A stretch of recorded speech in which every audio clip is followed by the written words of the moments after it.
Ketua DPW Nasdem Sumut Iskandar ST dalam sambutannya menyampaikan pertemuan ini digelar dalam rangka persiapan menuju pemilu 2024 dan halal bihalal antara pengurus, Bacalek DPR RI, Provinsi dan relawan Anies Rashid Baswedan.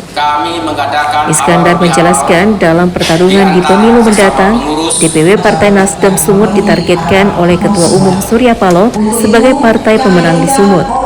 Untuk itu, Nasdem Sumut menargetkan 7 anggota DPR RI, 20 kursi di tingkat provinsi, dan 173 kursi di kabupaten kota.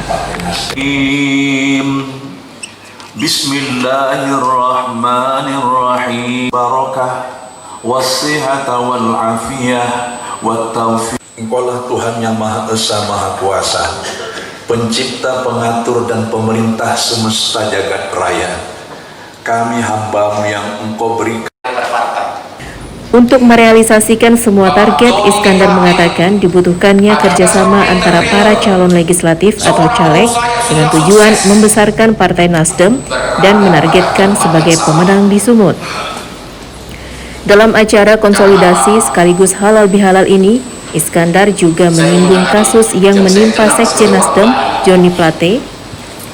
Ia menyatakan peristiwa penetapan Johnny Plate sebagai tersangka kasus korupsi tender BTS Kominfo senilai 8 triliun rupiah tidak terlalu mengganggu kerja Partai Nasdem dan relawan Anies Baswedan. Ini karena mereka mengetahui kejadian yang menimpa Johnny tidak murni masalah hukum, tetapi ada nuansa politik. Untuk itu, Ketua Dewan Pengurus Wilayah Partai Nasdem Sumatera Utara Iskandar ST meminta Kejagung mengusut tuntas kasus korupsi BTS Kominfo yang menjerat mantan Menkominfo Johnny Plate. Jangan ada orang yang disebut-sebut sebagai pendekar hukum, orang yang disebut sebagai pendekar yang menegakkan keadilan dan kebenaran di negeri ini. Segala jurus silat yang dikeluarkan ketika berhadapan dengan lawan, agar peristiwa ini dibuka dengan terang-terang. Ke atas tajam ke bawah, ya kan? Kalau ke kanan tajam, karena mereka tahu bahwasanya dalam peristiwa Pak Johnny Plate itu tidak hanya murni hukum, tapi juga ada nuansa politis. Kemudian yang kedua adalah bagaimana dengan pihak yang bukan pemilih Nasdem, bukan pendukung Pak Anies. Tentu saja ini terus akan di-framing. Ya, framing-framing inilah yang terus dilakukan, dan kami sebagai pengurus berkewajiban untuk mengklirkan persoalan ini supaya framing-framing itu terbantahkan. Ya. Salah satu framing yang muncul itu kan seolah-olah dana 8 triliun itu sudah dikorupsi oleh Pak Johnny Plate, dan Pak Johnny Plate seolah-olah itu mengalir kepada partai. Ya, penggunaannya bahkan disebut dibangunlah kantor Nasdem, dipersiapkanlah dana nanti untuk calon presiden kita nanti pada kontestasi Pilpres. Kan seperti itu framingnya.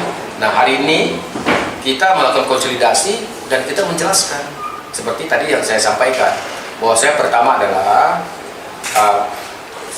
kita meyakini dan kita percaya Pak Johnny G. Plate ya, berada di Polda pada posisi yang salah, pada waktu dan tempat yang salah. Karena apa?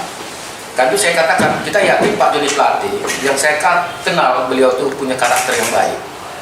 Ya, tidak mungkin melakukan satu korupsi yang luar biasa ini sampai 8 triliun. Kalau 8 triliun itu, saya rasa berarti bisa bangun kantornya berapa banyak ini? Ya, ratusan kantor Nasdem bisa dibangun, tapi kan ini nggak masuk akal menurut kita.